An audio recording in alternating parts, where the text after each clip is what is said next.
in a non-denominational church or Protestant church, like there are times when I like grew up and you can kind of do that. Oh my gosh, like Catholics don't do that. Like, well, like, am I allowed to raise my hands in praise and worship? I'm not Catholic. What do we do? And I was like, I don't know. So it was like for a while, going to mass was a little stressful. I was like, am I gonna do it wrong? Like, are the Catholics gonna get mad at me?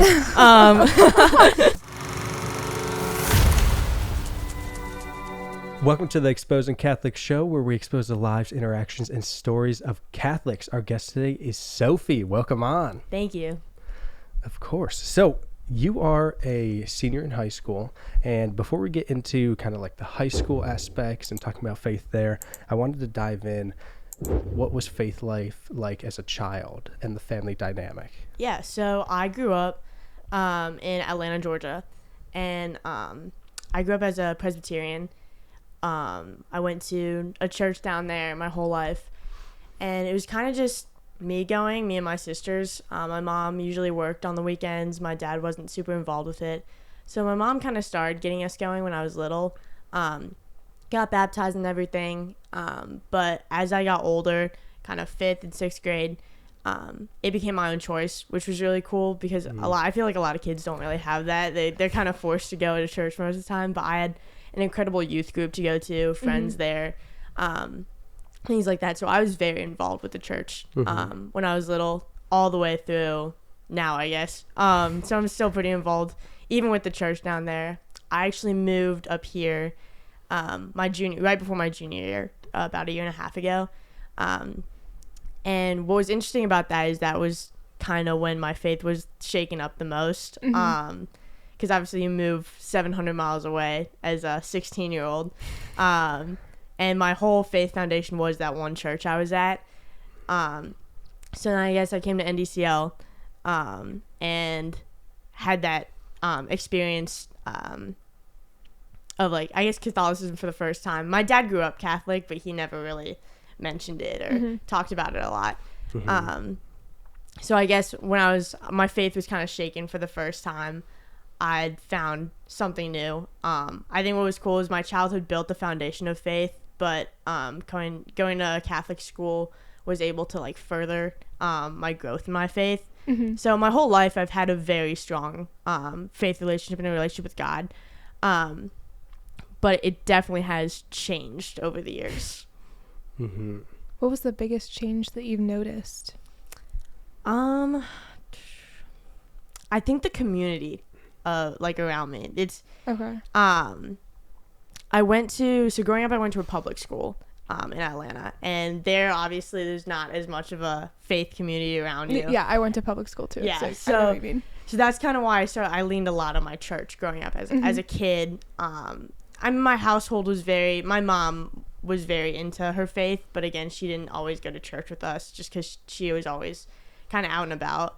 So I leaned on the community at my church a lot more. But going to school as a kid, it was like I kind of had to hide that. Yeah, okay. I know what you mean. Yeah. And then, like, now I don't have to anymore. Yeah. Yeah, that's so good. I remember, like, just being at, like, school lunches and, like, wanting to pray before meals, but it's like, that's weird. I'm not going to do that. So, or, like, bowing my head and someone's like, what are you doing? Yeah, exactly. Did you want to ask something? I just think it's kind of funny when I pause before a meal and then somebody's like, what are you doing? Like, why are you waiting? It's really, I'm just praying in my head. I don't know. I thought about that. Yeah. Or you get the awkward, like, I've seen these on TikTok where it's just like a video of someone and they're like, when you're with your Christian friends and they start eating, they're like, Lord, let me, and then they spit their food out and they're like, pray. I forget sometimes. I know. Yeah, I do too. But that's definitely happened to me. Yeah, being in public school, it's definitely like you get some weird looks for doing stuff like that. For sure. Yeah. So the community is different in Catholic school compared to you just being in public school. Right. How so? Well, you had some clubs at public school though, right? There was some Christian stuff there. There was one thing that I remember. It was Fellowship of Christian Athletes. Yeah. But like other than that, there wasn't really anything like community wise for Christians. And nothing specifically for like Catholics or like any other denomination for that matter, but I mean, that was nice. Was there anything like that for you? I guess it technically wasn't through my school, but we did a Bible study, so it was through kind of a separate youth organization, but it was like 6 or 7 girls from my school, a couple of my friends, and we just met on Wednesday mornings before school at like Starbucks or something and did a Bible study. We used to have a fellowship of Christian athletes. I wasn't in it because I wasn't old enough at the time, and by the time I was old enough, they got rid of it. And so, I mean, through the school specifically, there wasn't really any faith-driven activities, especially because you're not really allowed to at a public school. Some of my friends from my church went to school with me, so they were the ones that like kind of kept me grounded during that time. Yeah. During the transition between, I went to a K through 12 school from 3rd grade through 10th grade in Atlanta, and the transition from middle school to high school, a lot of my friends left the school and went to other schools in the area, like private schools, private Christian schools. And I stayed, but that was kind of when some of my friends from my church left. That's when it kind of got a little rocky, because I was like, then I think I had one good friend at school I could really talk to about it. And even then, it was just kind of hard with the ups and downs of faith to like not really have anyone there at school. You know? That can definitely hinder it. I was really lucky to have like a solid group of like 5 girlfriends. Like we called ourselves the Fab Five. We did everything together. But that I couldn't have imagined like being in public school without having that. So I'm sure like that was really, really difficult. Just like kind of that being broken away. So how has the like community shifted from you noticing like being in the private or public school compared to now being at a private Catholic school, the community? Well, first off, I think going to a Catholic school, obviously everyone shares somewhat of an aspect of faith. Like I think what's cool about it is not everyone is Catholic who goes to NDCL. It's like kind of a mosh posh of a bunch of different things, but everyone has some aspect of it, and some like understanding of it. And a lot of my close friends are very or they're just very faithful people. They know God, and it's cool to be able to come into a community not knowing anyone and finding commonalities in our religion. And I think one of the best things about it is the campus ministry department doing like service activities and stuff. That brings a lot of people together. Retreats, things like that. It's people want to be involved, whereas when you go to a bigger public school that doesn't really have much of a direction or much of a motive other than getting an education, getting through high school, the difference is like people really want to do things for the school. And are very involved with whatever clubs, whoever's there. I mean, everyone's just close, which is cool. And it might be the size of the school too, but I think there's also an aspect of the fact that everyone shares commonalities in some way. Yeah. So when you like moved from like you were at one school, or well, you were at like a school completely far away, like you came up here, you didn't know anybody. Right.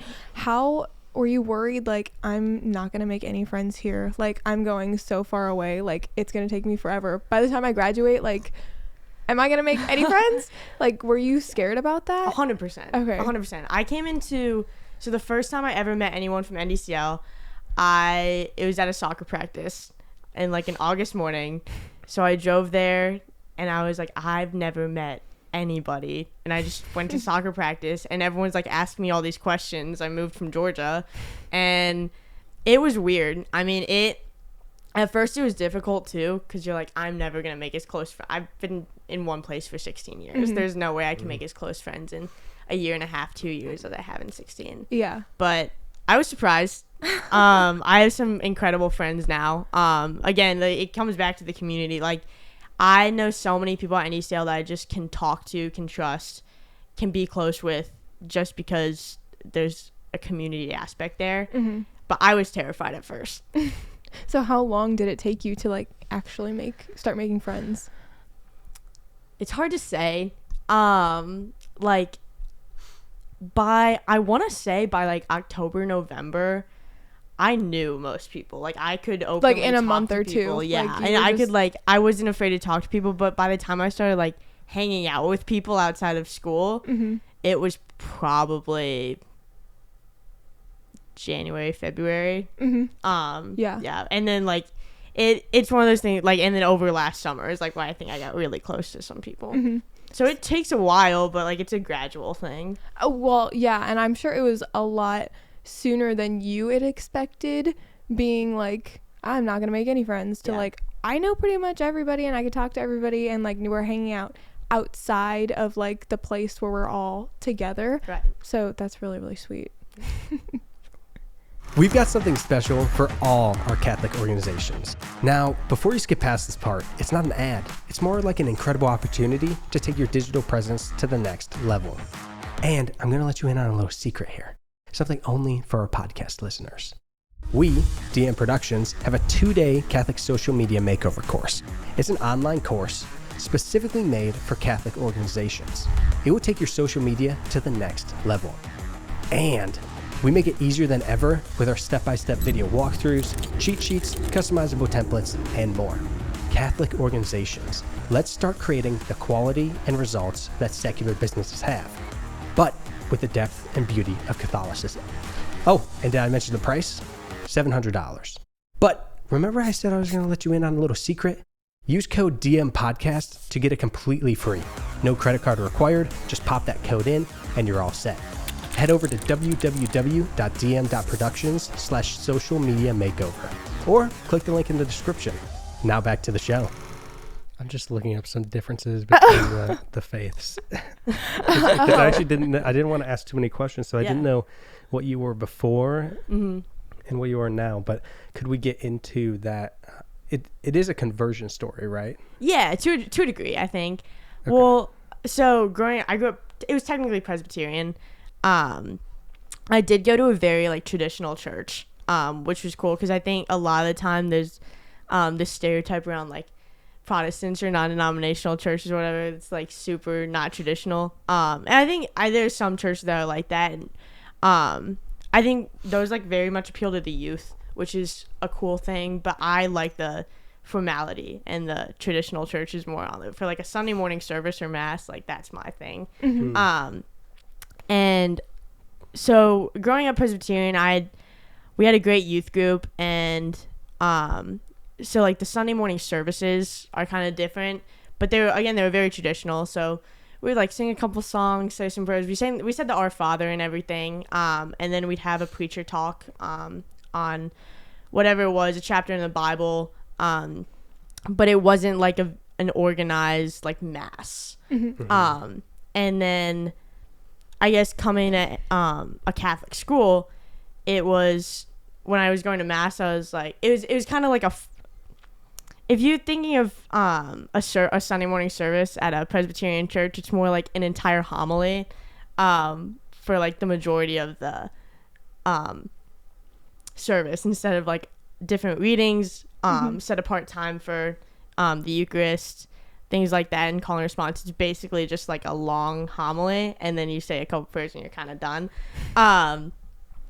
But it's the beliefs itself aren't very different, which I think is pretty cool, because I think a lot of times there's a misconception that there's so many differences between them. Yeah. I think the main one is probably the Eucharist. So that was a big one for me, because I took communion at my Presbyterian church my whole life growing up, but they believe it's more of kind of just a representation than an actual spiritual thing. So I think for me is I always saw it as a little more important than that. I was like, I don't think it's just a representation.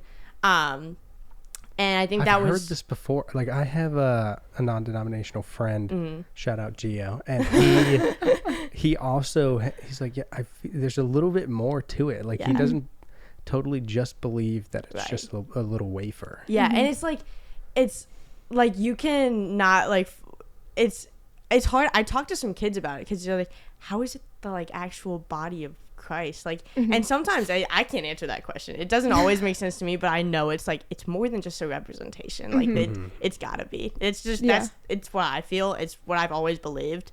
It's always been a special thing to me to be able to take it. And we didn't take it as Presbyterians. We took it, like, the first Sunday of every month. So it wasn't at every service. Okay. So that's another different thing.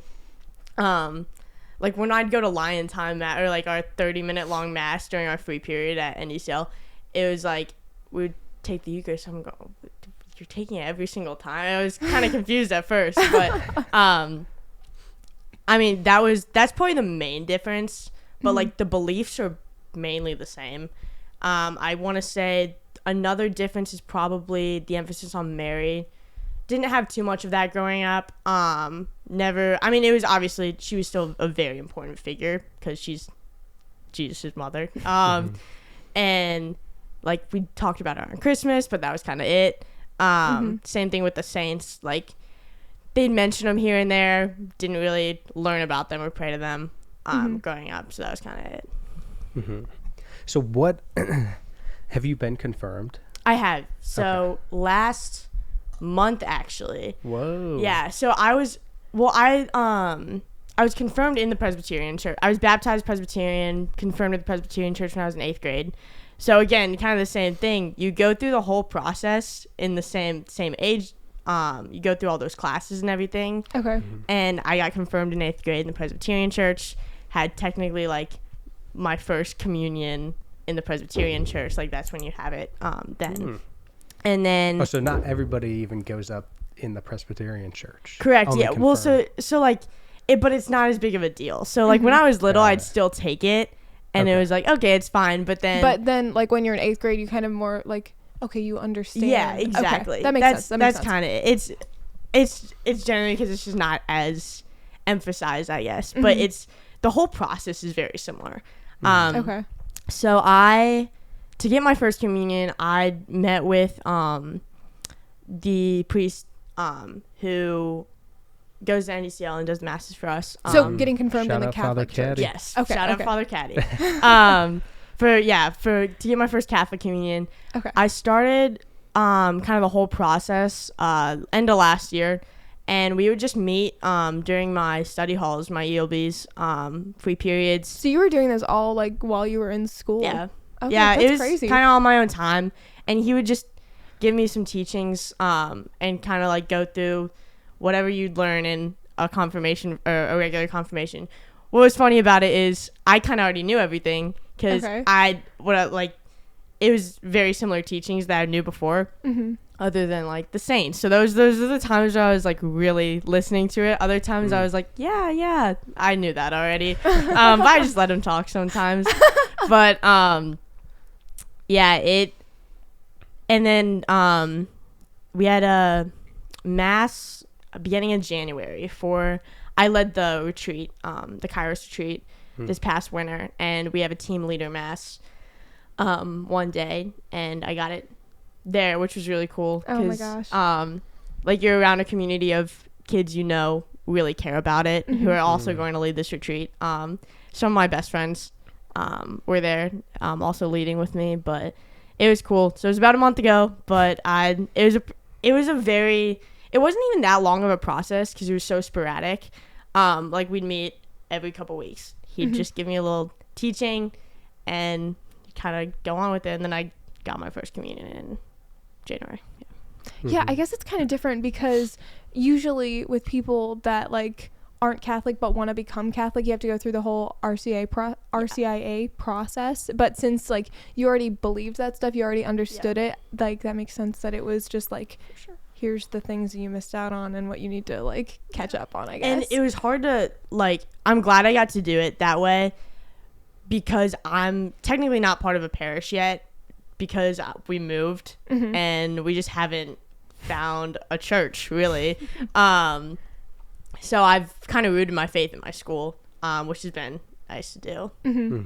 If you're looking for a church, St. Helens is really good. But. Cool, I appreciate it. I've actually heard that. I've heard from a few people.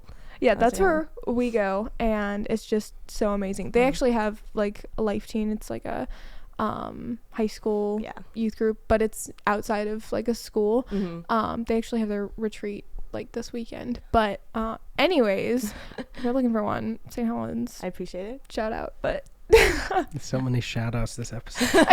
for real. So I do want to get into the Eucharist and talk a little bit more about that. But first with the saints, like what struck you about the saints? This is a good question. I don't know what necessarily it was.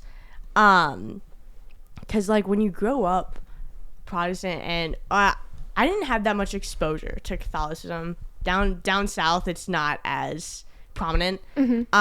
So I didn't know much about it. Everyone thinks, oh, you like pray to saints, they're idols. So you had like a stigmatism around it before? I think so.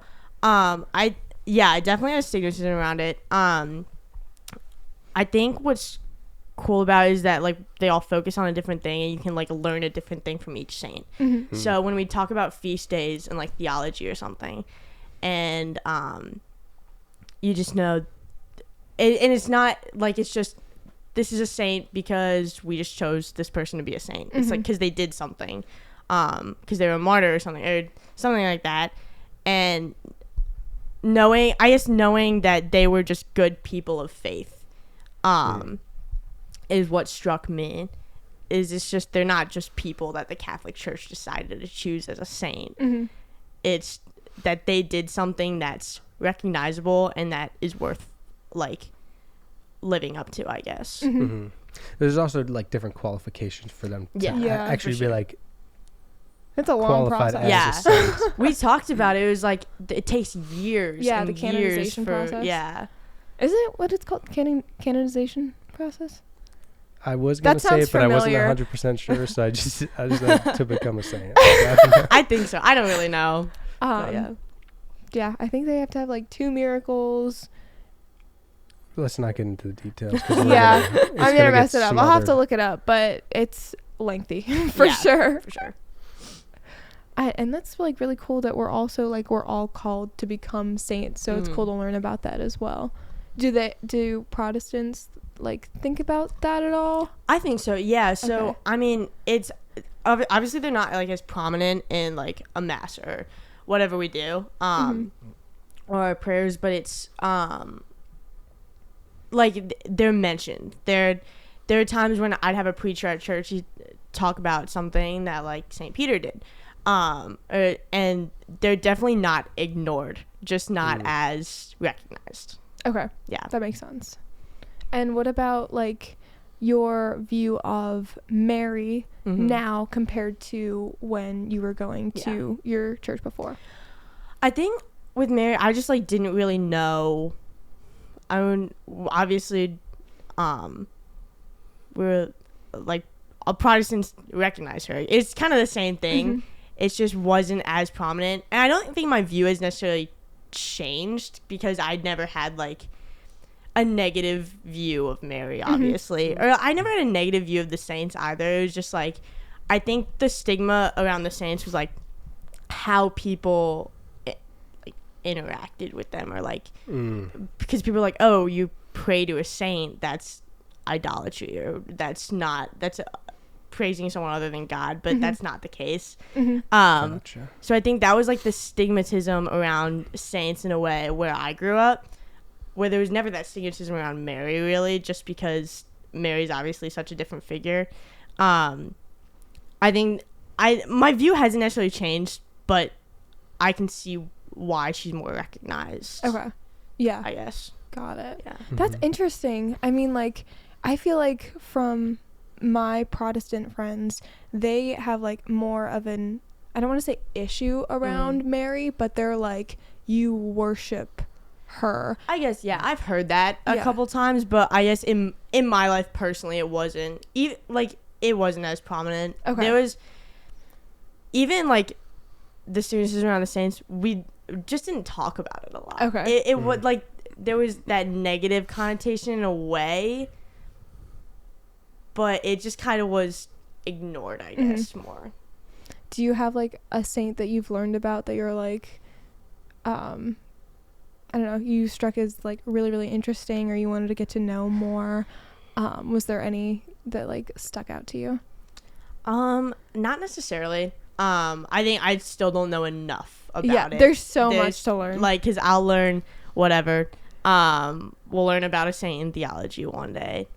It kind of slips my mind, in all honesty. Like, it's just like a short snippet. Like, we'll have a prayer project, and someone will pray before class and dedicate it to a saint or talk about a saint in it. And there's so many that it's just kind of in the middle of the day, it ends up slipping in my mind. The saint I chose for my confirmation was Elizabeth Ann, and I chose her. I think she's the saint of like widows, so that wasn't really the reason I chose her. It was she was a Protestant and became a Catholic, so that was for me. It was like, oh, that's kind of my story. It was like she was still a woman of faith her whole life, but kind of had that transformation in her life. So that was kind of the only one I really remember a lot about.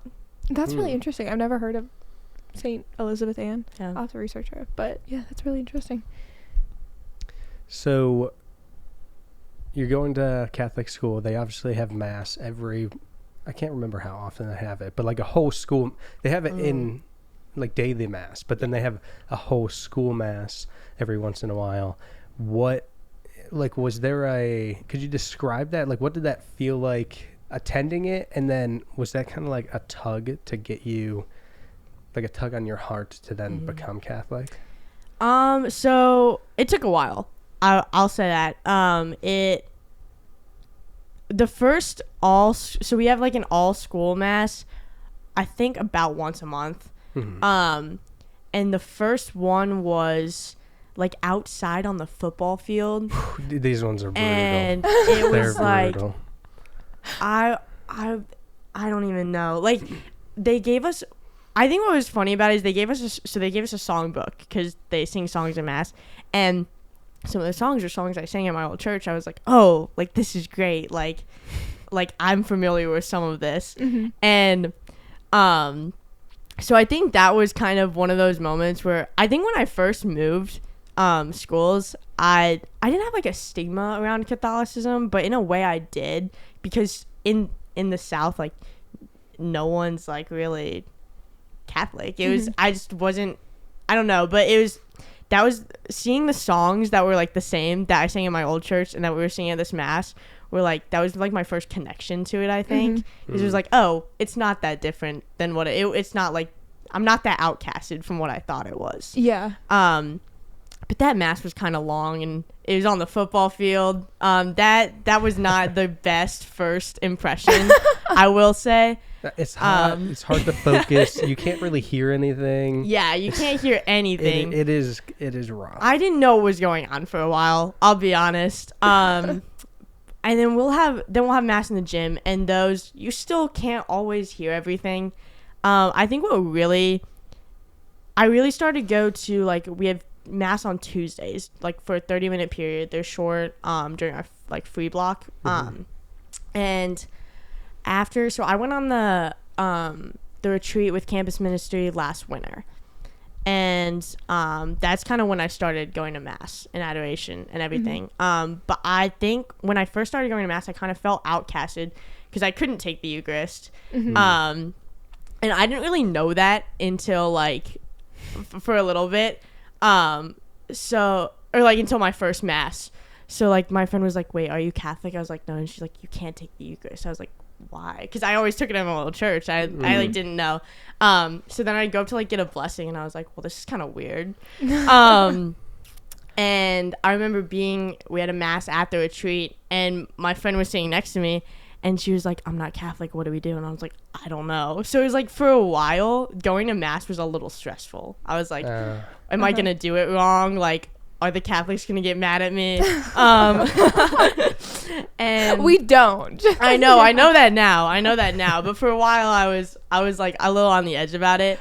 And I think it was more of, it wasn't even like me being scared of like doing anything. I was being scared of like what others would think of me if I like did something wrong. I don't really know. It was kind of just, I think I had some fear around that there were so many like set rules that I had to follow and like do perfectly, when like that's not necessarily the case. Like it's like mass is supposed to be a celebration. It's supposed to be like your time with God.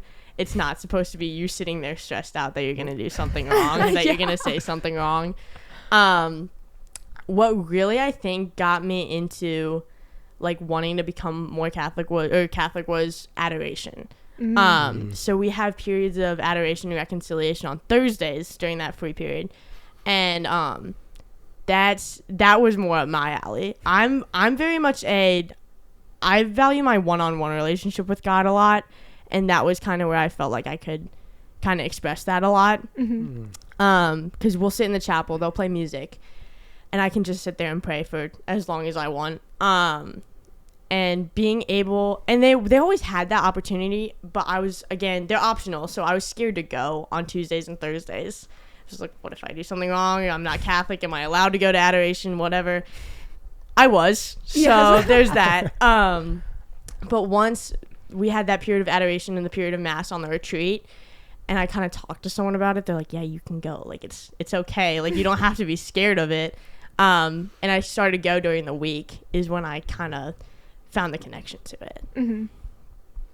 Wow. Yeah, adoration. I've been Catholic my whole life, and I learned about adoration an embarrassingly late time. Like, it was late in high school, like probably my senior year. Like, I'd gone to it before but not realized what it was. Yeah.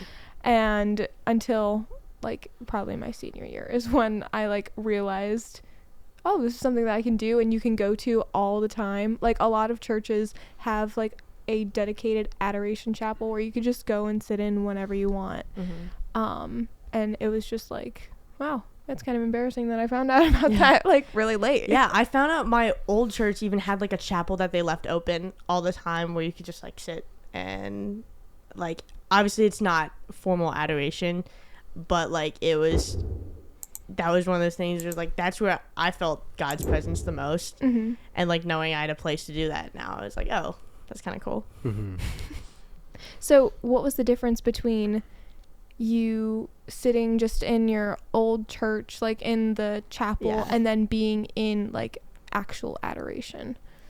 Was there a difference? I mean, there wasn't too much of a difference. I didn't go often, obviously. I found out about it like probably a couple months before I moved. They do. That's unfortunate. They have like a little Easter, like there's like a sign up sheet and you get to sign up for a time in the chapel right before Easter, and it's like no one really knows about it. And it's like a sign of genius on like, so you like sign up for a time slot, and there's like room for 2 people per time slot, but no one signed up with me, and I didn't even know that like chapel even existed in my church. And I kind of just went in, and they have like guided prayer books, and like little prayer request cards and things like that, and you can just go sit in the chapel for an hour. Like it's your time slot.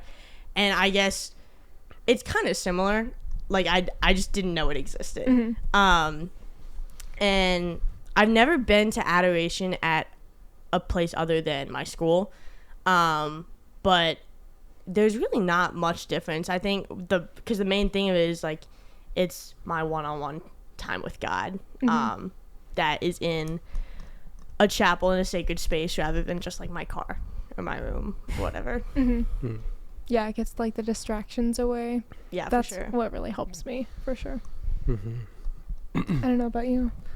You like silent adoration compared to are you more of like a praise and worship girly, or it depends. Okay, it depends. Like I'll like in an adoration where I'm kind of just sitting there and like praying, it's like very quiet music in the background. And then sometimes I'm like, I'd rather it just be completely silent, because sometimes I'll like start singing along to the music and I was like, wait, that's kind of distracting. And then there are times when like in a youth group setting when we'll have praise and worship and it's like super fun, and it's like upbeat music with all your friends and everything.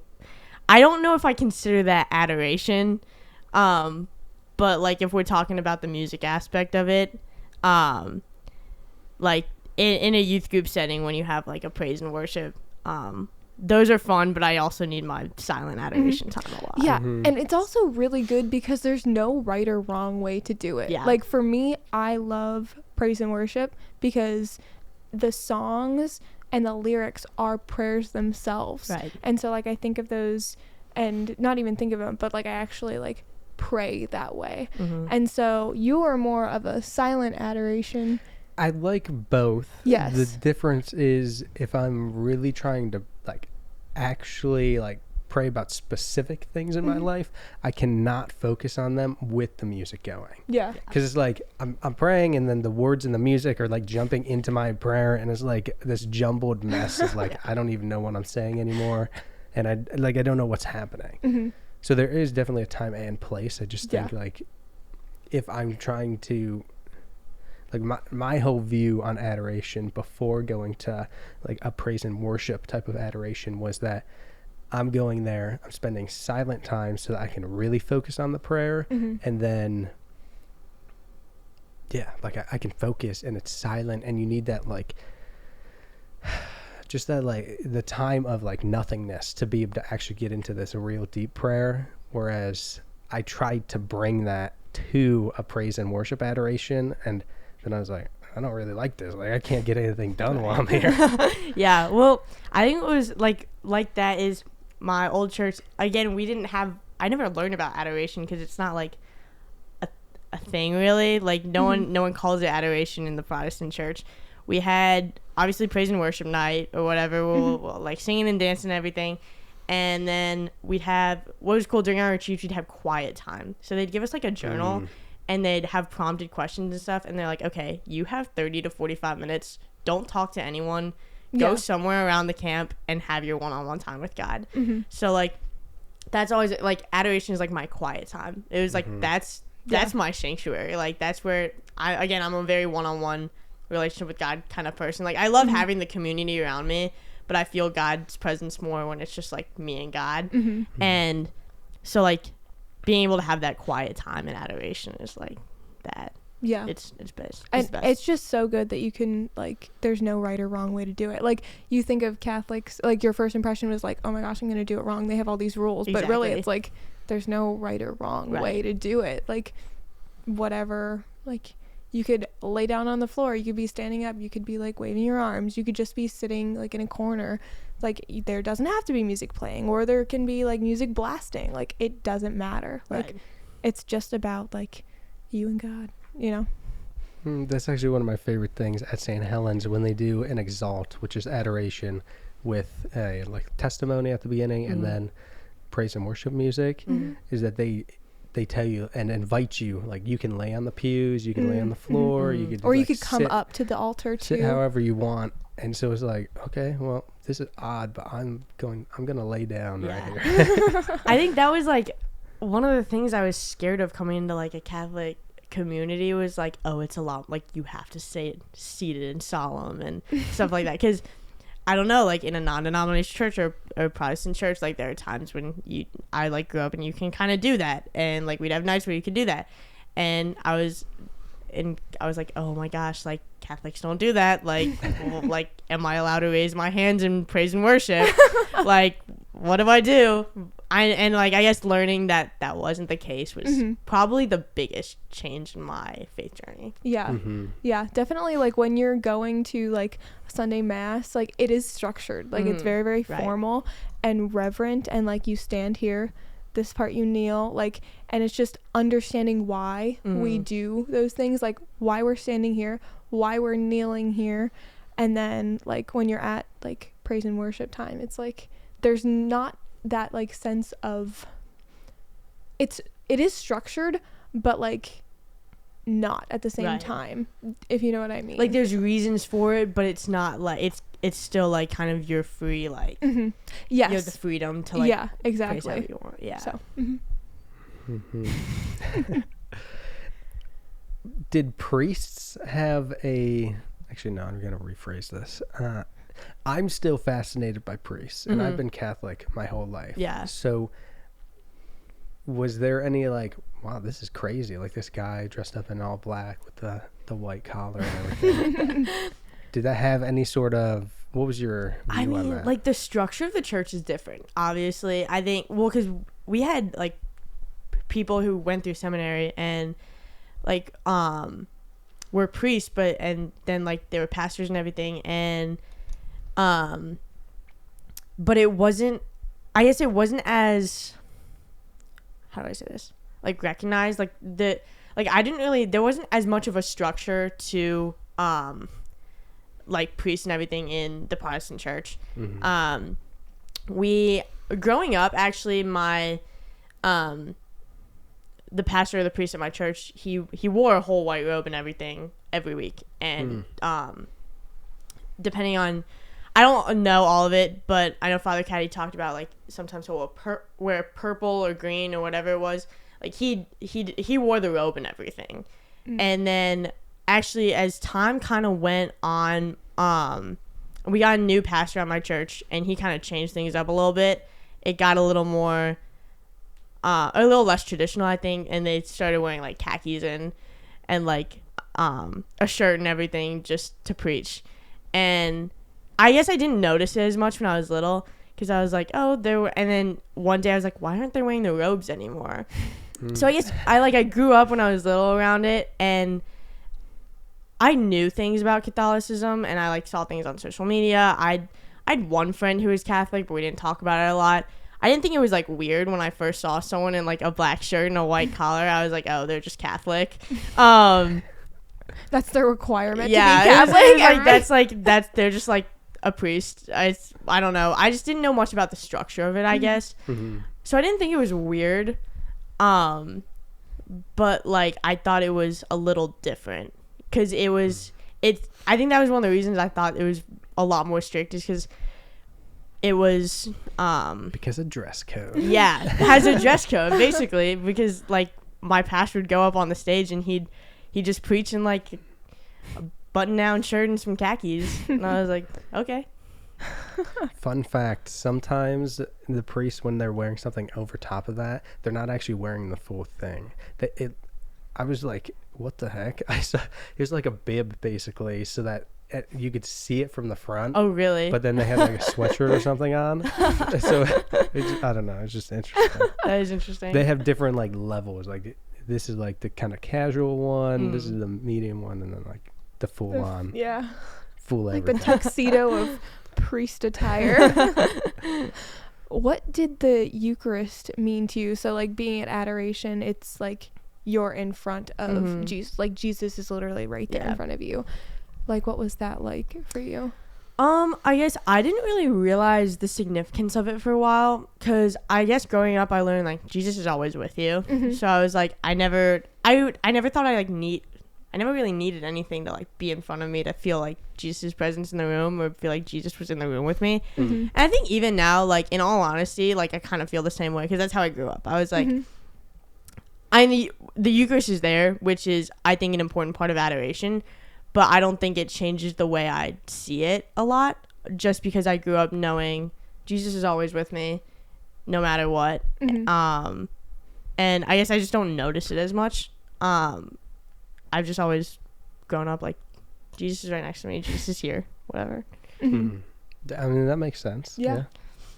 I like that mindset of like, it doesn't matter where you are, like you don't need it like a physical proof to be like, he's with me no matter where I go. Yeah, I think like in that case, like when you look up, like that's a reminder, it's like Jesus is here, but it's like not super necessary in adoration for me to like know God is there, I guess. Okay. That's just my experience with it.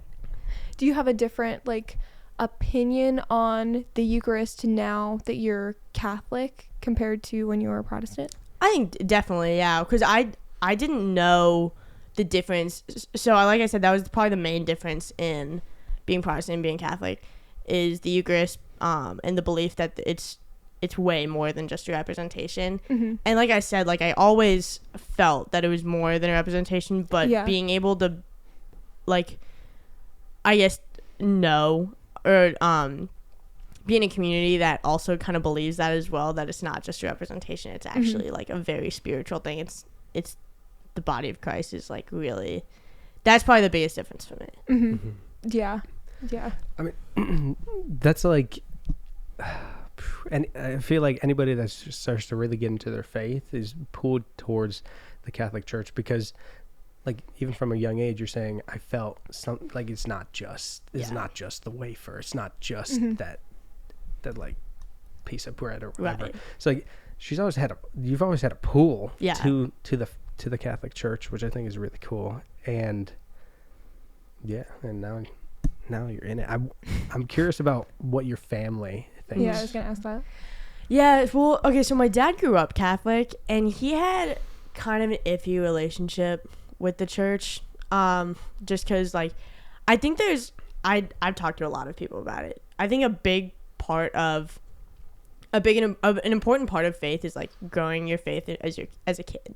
And if you kind of have a bad foundation with it, it's going to be rocky most of your life. There's, like, church hurt and everything, and, like, if it depends on how you were raised, I think, and he didn't have the best relationship with it. I think his parents were very hard on him when it came to faith. Like just shoving it down your throat? It's like forceful and, like, I don't know, saying, like, oh, you're gonna go to hell if you sin or whatever, and you, like, I think he always felt like he was never, like, fully, like, a good Christian because he was just always kind of told that. He was like, oh, you're just always going to be a sinner. I don't know. Something like that. So he kind of always had an iffy relationship with it. My mom grew up Lutheran in a small town. And she always had a very strong relationship with God. And she was probably the one who built my faith the most growing up. Like, told me about God, brought me to church for the first time, kind of built that foundation for me. Again, I didn't always talk to them about it, though. I just never felt, like, comfortable talking to them about it, which was kind of weird. Don't know why still, but I just never did. My older sister went to church with me all the time, was very involved with it like I was, and my younger sister just never really got into it. So when I told them I was getting my first communion, they were like, okay. I didn't think they, like, cared that much. I mean, not that they didn't care, but it just wasn't, like, a huge deal. It wasn't a huge deal, especially because, like, I was already, like, had a relationship with God. So they're like, I mean, you still have you're still a Christian, you still have a relationship with God, so, like, that's cool. But I don't think my mom really understood because she grew up Lutheran. My dad just didn't express how he felt as much, but I don't think they were, like, angry by any means. I think they were very happy for me. They actually wanted to go. They didn't get to go to my confirmation just because it was, like, just like I said, the leaders of the retreat were going on. But I think they said they were, like, really proud of me for doing it and like making that advancement in my faith.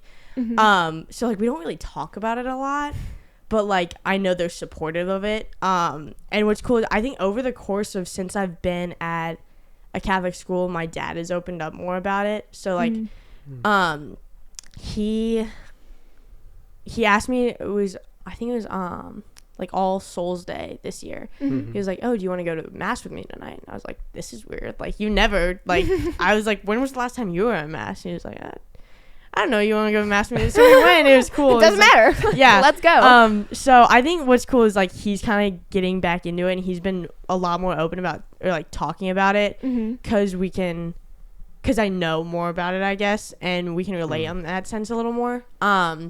And, like, my dad and I went to midnight mass this year, which was really cool, down at St. Stanislaus, I think, in, like, Slavic Village. It's, like, a beautiful church, but I think I grew my relationship with my dad becoming Catholic in a way because it's something he understands a little more, because he didn't really like going to church when we were down there because it wasn't, like, his thing. That's not how he grew up. And once they changed, he didn't like going to the Presbyterian church. Yeah, he liked it. Like, it depended on who was giving the sermon as well. Because for a while, like, when they, like what I said, when I was little and they wore the robes and it was a lot more traditional, he liked going then. And then once it kind of shifted, he kind of stopped going. So I think once I became a little more accustomed to it and the formality of it and the, like, liking the traditional aspect of church and faith, he opened up a little bit too. That's really cool that you're leading that, like, that's just really, really cool to me that you're the example to like bring him kind of back in his faith. What about your siblings? Well, before we get into that, I feel like maybe your dad didn't have a community. Like you're talking about how the community has helped you so much, and now like you're his community, because I agree. It's like Yeah. boom, like Yeah. okay, my daughter is in the Catholic Church, and I want to, let's go. Yeah. Mhm. Okay, yeah. Now to the siblings. No, that's a good point. Yeah, so my older sister, she's always had a very strong faith too. We led retreats to my old church together. We went to church, like she drove me to church every Sunday. So like I don't talk to my family a lot about faith. Like it's kind of just like we all know it's there. Like we know we're Christians. And I'd say my family is very devout for the most part, and we just like don't really do it together, but I know that we all like believe in it a lot. So I guess I don't talk to my older sister about it a lot, but we'd go on retreats together. We'd go to church together in the mornings. We were in the same youth group and everything. So I mean, there was that, a shared community. My younger sister, not as much. She didn't love going to church. She didn't have as much of a community. So I think like stressing community is a big thing. Like my sister had her friends at church. I had my friends at church, and my little sister never really did. So she didn't love to go with us. But she talked to me a little more about it once. She was like, hey, like, I know you got your first communion. Like, do you think I could do that? I was like, yeah. Like, well, she's in 8th grade. So she kind of just missed that mark for confirmation. So, but like, it's cool to see how she is growing in her faith. Like, like we don't talk about it, but like I can tell. Yeah, being like an older sibling to her, like your younger siblings just like naturally look up to their older siblings. So you're being that really good example for her. So she's like, oh, I kind of want to do that. Like, could you maybe, help me out with that? That's really sweet.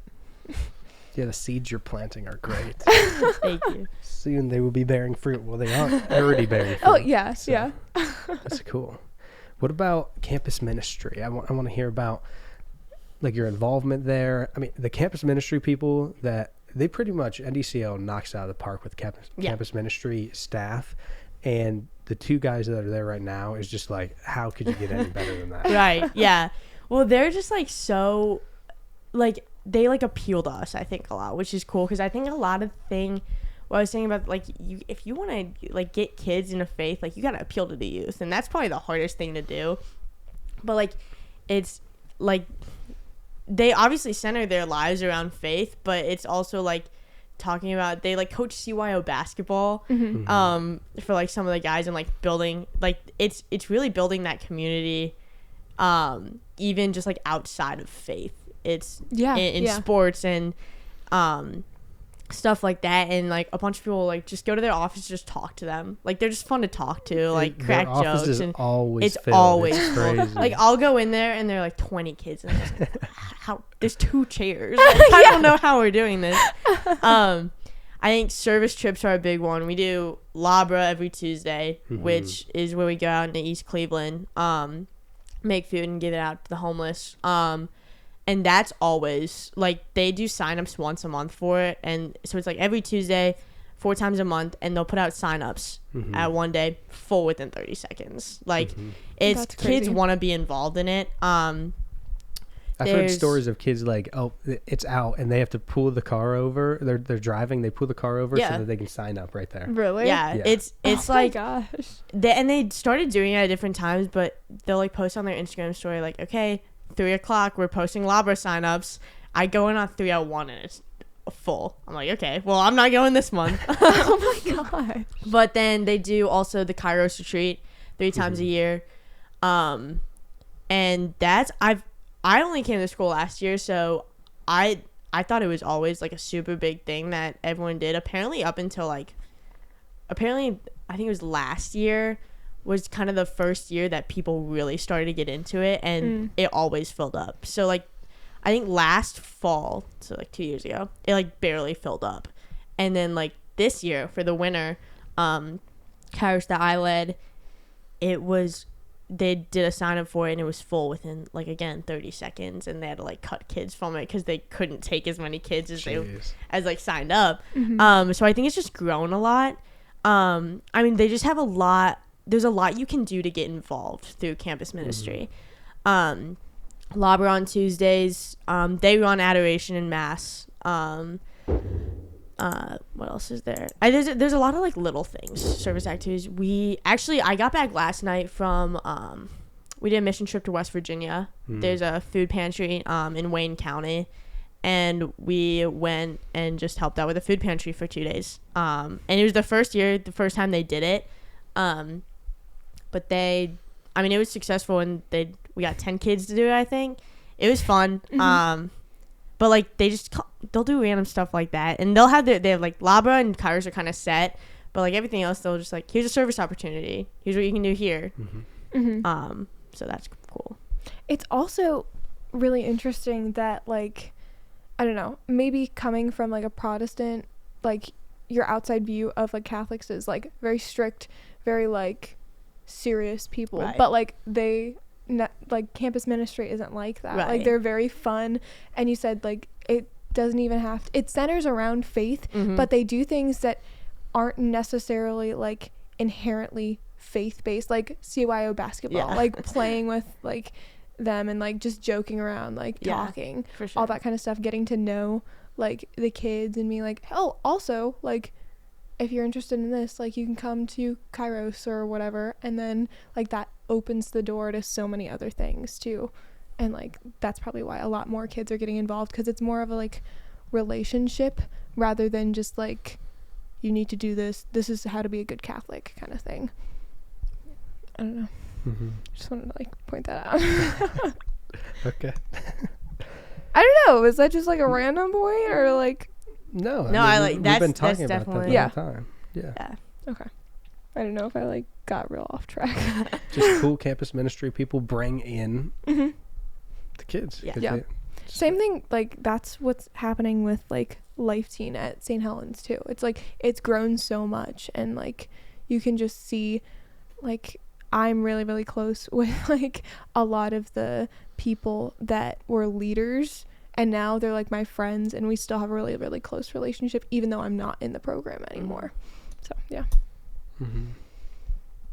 Are there things we should be asking you that we're not? Like just I mean, not necessarily. I mean, I've kind of gone through most of my faith journey. Like, I don't know what more there is to it. I mean, I think I talked about when we were talking before, like the ups and downs of faith. I think for me, it's like, I think what kind of scared me going into a Catholic school is like the whole you have to be perfect and everything. I was like, I'm not perfect. Like no one is. But like we all have our doubts and like ups and downs in our faith. And I think there were a lot of times where I was worried that like, oh, if someone knew that like there were times where I felt far from God, they're like, well, just don't. Just like have more faith. And I was worried. I've always been kind of worried that like if I talked to someone that I like looked up to in faith, I was like, hey, I'm like really struggling with my relationship with God right now, that they'd be like, okay, well, just like try harder. Yeah. Basically. It's always been like I've always felt like some of the people I've been around, either especially in the transition from middle to high school, had like perfect faith or kind of lost theirs, and I was like just in between. I was like, okay, I haven't lost my faith at all, but like it's not perfect. Like there are times where I definitely struggle with it, and I think that's not talked about enough, because I think a lot of the people I've talked to and built relationships with are like, I mean, you just seem like such a faith-driven person. Like I just feel like I feel so far from God sometimes. Like how can I really be a Christian? I was like, well, I don't feel close to God all the time either. Like I know he's always there, but it's like, okay, well, why don't I feel it, or why is my life going this way, or why is this happening to me? Yeah, there are definitely seasons of like just spiritual drought where you're just like, I don't hear anything, like I don't feel close to God, like I know he didn't leave me, but like hello, where are you? Yeah, and that's very normal to feel that way. For sure. Yeah, I feel that all the time. Mm-hmm. And I had one of my best friends, she's talked to me about faith before, and like how she struggled with it, and she was like super close to God when she was little, and like kind of grew farther from him when she got older, and then she's like, well, you kind of brought me closer to God, and that like makes me feel good. I'm like, that's kind of my goal in life, is to bring people closer to God. But then I like kind of felt pressure to be like, oh my gosh, like I have to be the one bringing people closer to God. And so once I like opened up to her about it, I was like, you know, like you said, like I bring you closer to God, but there are times like I don't always feel, or like I don't feel super close to God. And she told me, she said, I heard once that when you can't feel God or see God, it just means he's carrying you, which was like cool to think about, because it was like, okay, like I don't see God working in my life, but like I know he's there. So it was like cool to see like the transformation between me feeling like I had to be the perfect person to like lead people to God, and knowing like me opening up to people about it and being like, I'm not a perfect Christian, I don't have the best relationship with God in the world, like I'm not perfect, has really, people have come up to me and they're like, oh my gosh, like I felt this way and I just was scared to talk about it. So I feel like it's something that's like my biggest takeaway from like opening up about my faith, is like no one's faith is perfect, and I guess not necessarily normalizing it, but making it known that like everyone struggles in their faith can bring people a lot closer to God. Yeah, I mean, when you were talking about that, like the one thing that came to my mind, I don't know if you've heard this, it's like a the footprints prayer, and like when like the two footprints in the sand, two sets of footprints in the sand, and then when there's only one, they're like, God, why'd you leave me? He was like, I was carrying you. So yeah, that's what it reminded me of. Some people cringe at that prayer, but I like it. I was gonna say something, but Sorry about that. Yeah, you got it. I'll give you a minute to. Okay. Yeah, give me a second. Oh, just like vulnerability. People love vulnerability, and people like need vulnerability too. They're scared to be vulnerable, but that's like what they want. They want to be, and they want the other person to be. So like being able to be the first person to be vulnerable then allows them to be. So it's like this weird, like, I don't know, like they're not doing it, so like maybe I shouldn't, but then it like feeds off each other. So there's a strength and power and very beautiful good thing about the vulnerability aspect about faith, or just life in general, that brings people closer together. Yeah, just being raw and real with people, like not sugarcoating it and being like, I struggle with this too, like that's okay. For sure. Yeah.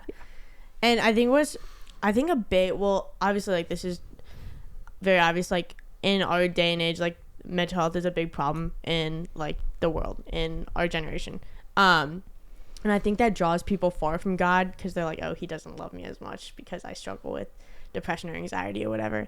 And I think I had a youth group leader talk about like a story. Oh my gosh, I forgot who it was now. I think it was Elijah in the Bible, when he was like telling God he was so depressed, and God was like, it's okay, I still love you.